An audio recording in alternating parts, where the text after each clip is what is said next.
2019లో చేసిన పొరపాటును ఈ ఎన్నికల్లో చేయబోమని ప్రజలు స్వచ్ఛందంగా ముందుకొచ్చి తనకు చెబుతున్నారని, త్వరలో జరగబోయే ఎన్నికల్లో నారాయణ గెలుపు లాంఛనమేనని డాక్టర్ పొంగూరు సింధూర వెల్లడించారు. నెల్లూరు 46వ డివిజన్లో ఆమె బాబు షూరిటీ భవిష్యత్తుకు గ్యారంటీ కార్యక్రమాన్ని నిర్వహించారు.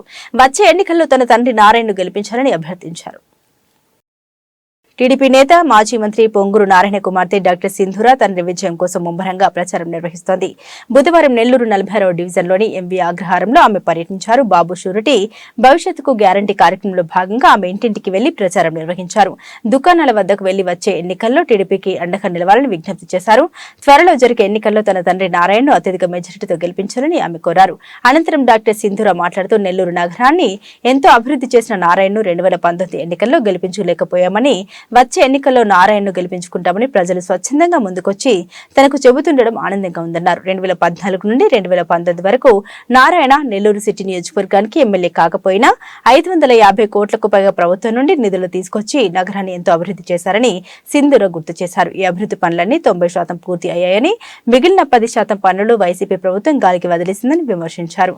టీడీపీ ప్రభుత్వం రాగానే మిగిలిన పనులన్నీ పూర్తి చేస్తామని పేర్కొన్నారు.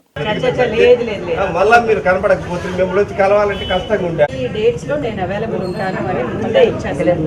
ఆ డేట్స్ లో సీనియర్సే కాదు, లీడర్సే కాదు, ఇక్కడ ఉండే ప్రజలు కూడా ఏదన్నా మీకుంటే రిప్రజెంటేషన్ ఇచ్చుకుంటే సో అనే పర్సనల్ గా తీసుకొని కంప్లీట్ చేస్తాను.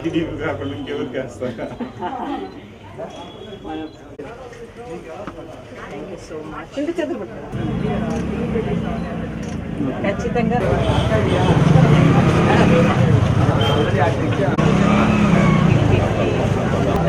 మంచి మెజార్టీ కనిపించాను. ఎనర్జీ చూస్తున్నారు కదా, ఆ ఎనర్జీ వాళ్ళందరికీ చెప్పేసి